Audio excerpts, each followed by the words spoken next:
This is Cory Pesaturo, and that's me playing. Go over some accordion aspects of Weird, the Weird Al movie, now out on Roku. Such a pleasure and an honor to be part of this movie. So let's go over a couple of interesting aspects, both in the accordion world and also my part playing in it. It was a few weeks later when a mysterious stranger showed up at my door and changed my life. Now, this seems crazy that people would go around and try to get people to play the accordion, an accordion playing salesman. But this was extremely common. In fact, there are even people I know who started playing the accordion in the 1990s because there were guys walking around with an accordion. They'd give you the first 3 lessons for free, and they had all these tactics. But this was a huge thing back in the day, certainly even when Al Yankovic was young, which wasn't too long ago, but this was way, way big in the 1930s, 1940s, 1950s. So this is very realistic, and this is what happened in real life. Forever.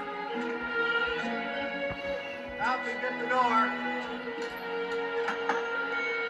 Why, good afternoon, sir. The gentleman of the house, I take it? Well, congratulations. Today is your lucky day. How would you like to be the envy of all of your friends and the most popular fellow in town? Well, everything you need to make that happen is right here. Which may have been the case in the 1950s. Not at this time, Weird Al's a kid, but, salesman, quite hilarious as an accordion player myself to hear this little skit. Here in this box. My dad is actually... Voila. Feast your eyes. that is not a great accordion. but it's a student model. Do like the grill a lot, and white accordions are always pretty cool. There's not too many of them, but feast your eyes on this. What it was back then probably worth $500, and still today is worth $500. Actually, I know exactly where that came from. It came from Dave's Accordions in Los Angeles, which is the only accordion shop in the Los Angeles area. Such a gorgeous instrument. Better yet, try it on. The way he picks it up. I have never seen anyone pick up an accordion like this. This is wait, I have to do this again. This is hilarious. Try it on. No one has ever picked up an accordion like that. I gotta try that now. I gotta try that on stage. That's pretty good. So, when you play the accordion, you are a one-man band. You That's very true. Yes, promote that. are the life of every party. Not at this point. This is the late 1960s. The accordion had been dying rapidly since the Beatles landed on the stage of Ed Sullivan in 1962. And, he's what, 8 here, 10, somewhere in that range. And this is then 1967, 1968, somewhere in there. The accordion is heavily dying at this point. And by the 1970s, you weren't caught dead playing accordion. So not totally right, but he is a salesman. Go ahead, son. Tickle those ivories. And tickle those ivories. Everybody uses that in the accordion world. So well done by the team to use that term. That they always say that in the accordion world.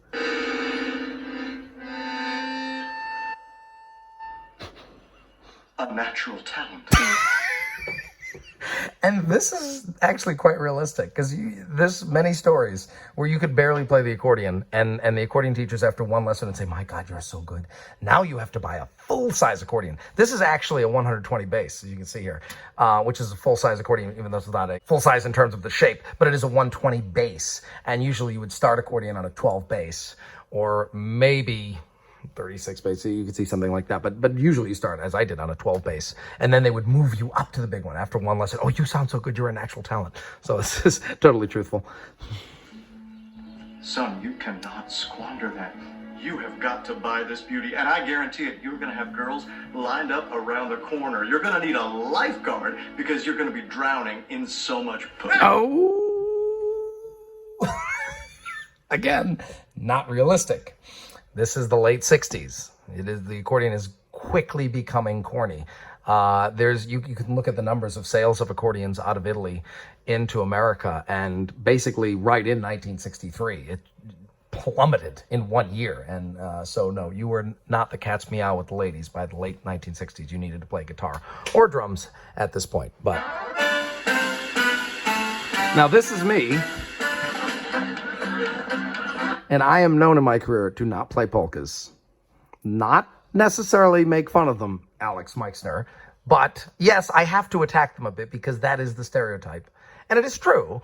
But polka is fine on its own. But currently it's used to make fun of the accordion still in culture. And so I have always raged against playing them and letting the pros do it. So it is quite hilarious that I'm in the Weird Al movie playing two polkas that you would never hear me play in real life unless I was almost doing it as a joke. And here's, of course, Roll Out the Barrel. And did they have polka parties in the 1960s? I'm going to have to ask Al himself about this because I am unaware of this. Depending on where you are. Yeah, if you were on Pittsburgh with the Slovenians and such, of course, but I don't know. I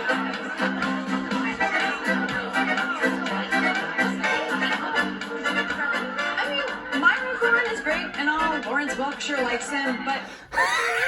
Yes. Of course, there was a time when an 18-year-old girl was talking about Myron Florin and Lawrence Welk. Oh, yes. That's very believable. Yes, and pigs fly. He's way too overexposed. For my money. Money. It's Whoopi, John, Wolfhard, though. Now, a lot of accordionists actually don't know Whoopi John Wolfhard. But this is a real name. A lot of people are like, oh, well, we know Myron Florin, Lawrence Welk, but maybe this part's fake. And also, look, there's the Myron Florin record right in the front. I actually have that record right, like, over here somewhere, but it's going to take me, like, 20 minutes to find it. I have massive records. It's in there. I know that cover. But, yes, Whoopi John Wolfhard, real person. We can even look over here. Here we are. Hey there, come on along to the Schmidt Polka Party. Roll out the barrel, we'll have a barrel of fun. There's not much on him that exists, but of course he was an accordion player, and it just, you don't really hear about him, even in the accordion world, let alone outside the accordion world. So for people saying it was this made-up name, made-up cover, no. Real album, real person. So if this is her trying to shut me off because I'm supposed to be Myron Florin and she wants to listen to Whoopi, that would be hilarious if I'm actually playing the part of Myron Florin playing Roll Out the Barrel, because my first big gig in my entire career was at the Warwick Tent in Rhode Island when I was 11 years old, and I was sitting in for Myron Florin when the Lawrence Welk Show, the traveling Lawrence Welk Show, came to Rhode Island. So it'd be quite amazing. That was my first big gig, even before I played the White House. Hey, Cory, guess what? You're up in lights. Warwick Musical Theater, stars of the Lawrence Welk Show, Myron Florin, and the rest of the stars, and Cory Pesaturo. What do you think? Are you excited? Yes, very excited. And in this movie, I'm supposed to be him, and she's like, this guy's not that good. I want to put Whoopi on. That would really be amazing. Really gets me just hopping and stepping. I'm all about that Minnesota sound, man. The freak out. I don't know what that was. All about that music, Simon. What is she talking about? But anyway. Hey, you want to tell me what happened? Sure. I'll play. Yeah. Now this is where Al actually plays the accordion. And when I heard this for the first time, I was like, wait a minute, this isn't me playing.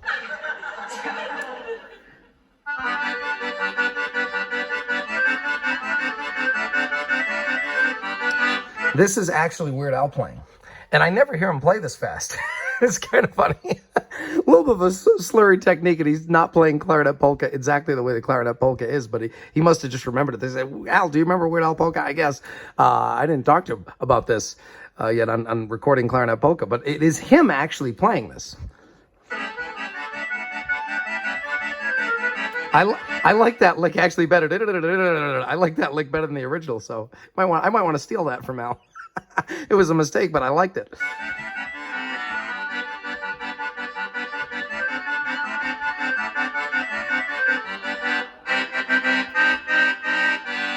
That's, of course, not the form, and nor would you ever end a polka like that. I was waiting for the bum-ba-da-yada, ba-ba. I don't know why they didn't do that. That's like the classic polka ending. He did the 1/4 minor deal, that is the same ending as Charlie Nunzio's arrangement of Carnival of Venice.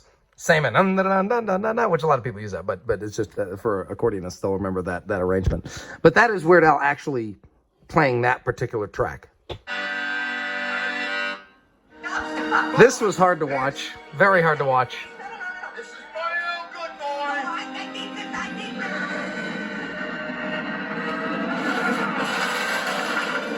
Oh, look at the keyboard. Oh my God, that is hard to watch.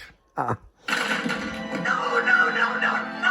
I think they undid the bass side because the bass side shouldn't quite come out like that. But oh my God! I mean, again, it's probably a $500, $700 accordion if it was working perfectly. Which for the budget, they're fine. But it's just I don't want to see a good accordion be trashed like that. No accordions were harmed in this video. No, there were. That is definitely a real one being destroyed.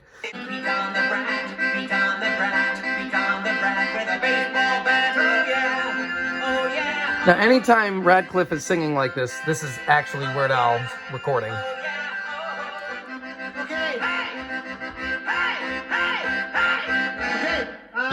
And of course, using all the bass buttons.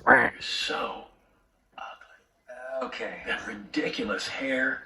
That's, of course, Weird Al, by the way. In case anybody missed that, the agent in the movie here, that is Weird Al. I think everybody catches that. But just in case, I already know someone that didn't realize that was Weird Al. To go out into the Now, this great part, world and see something interesting about it. what it had to offer. And that's when I saw the love of my life. A 1933 Excelsior. The finest That is realistic. And also, hold on, accordion there ever was. the finest accordion there ever was. You know, at that point in 1933, the Excelsior Accordion Company was the East Coast Accordion Company. There was 3 major ones in the United States, even in the height of the accordion.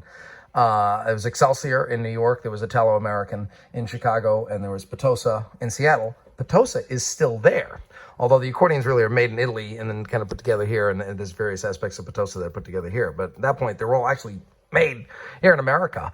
And there was also Guarini in San Francisco, which was really the first. That's where Guido Darrow, who brought the piano accordion to America in 1909. I talk about that in many TED Talks. He was then stationed out of San Francisco because that was really the only company, especially on the East Coast. But this story about his dad seeing this amazing Excelsior in 1933, that's true. Well, Excelsior started in New York in 1924. So that's a totally believable made-up story. Cost me every penny I had in the world. Yeah, and it did. I mean, even into the 60s, you had to decide whether to buy a new car or to buy an accordion. That's how expensive accordions are. They're cheaper today. Forget inflation. They're cheaper today by the dollar than they were in a lot of cases 50, 60 years ago, which is so sad for where the accordion is. But it was worth it. Now, this is the fight scene. And in the fight scene is where Zach has just said, go at it. Do what you want. Do some craziness. So I kind of was thinking like Messiaen and Stravinsky, whatever you hear in this particular fight scene, trying to go along with what's going on and use some tricks from those guys.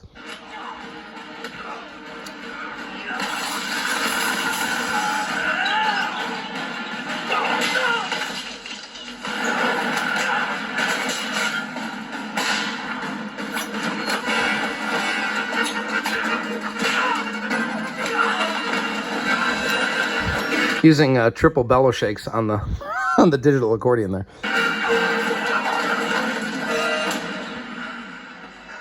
I think that was a chord with a bunch of weird stuff in the middle. It was a major 7 gap, or before I used a flat 9 gap. Thank you, Eldon Kelly, for those ideas, which usually sound terrible in a lot of cases, but in this case is what you need for that dissonance.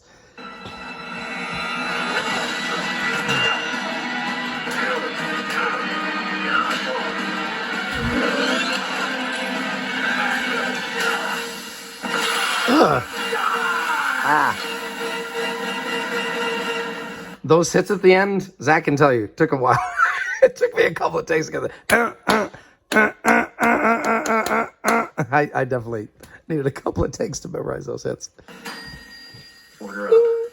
Ooh, the bell is the same. It's the same note. That's kind of cool. Also, I don't know what the deal is currently with Pablo Escobar, but he keeps popping up. There's like a whole, was it a movie or TV show of these 4 girls in a treehouse, teenage girls, some adolescent video, and they summon the spirit of Pablo Escobar, and now Pablo Escobar's. And then why are people romanticizing Pablo? He's one of the worst people ever. I really don't know what the deal is with that. But anyway. Zach and Leo, incredible. And I can't believe I'm the featured accordionist in a Weird Al movie. It feels just wrong to be the featured accordionist with Weird Al.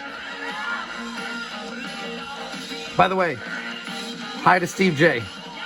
Love Steve J. Love the whole band. That Steve is incredible. His son, Miles, one of the best bass players in the world. But the weirdest part of all this is, especially for those that know my career well, is the fact that I am on a major film playing the Beer Barrel Polka, performed by Cory Pesaturo, and the Helena Polka, performed by Cory Pesaturo. I cannot explain how weird this is.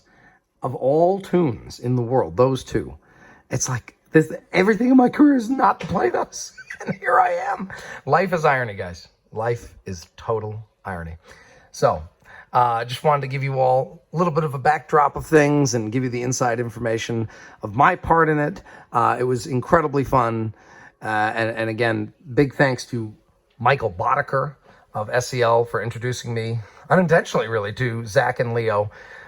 SEL Awards, thank you for having me as a performer there, and I hope Zach and Leo go on to just amazing things in the future. This was really, really fun film. If you haven't seen it, you must go see it. It's free. Just go on Roku.com. It's right there. Watch it. It's very funny, but it's dramatic. It's everything. It's got action. People die. It's Weird Al, but people die in the movie.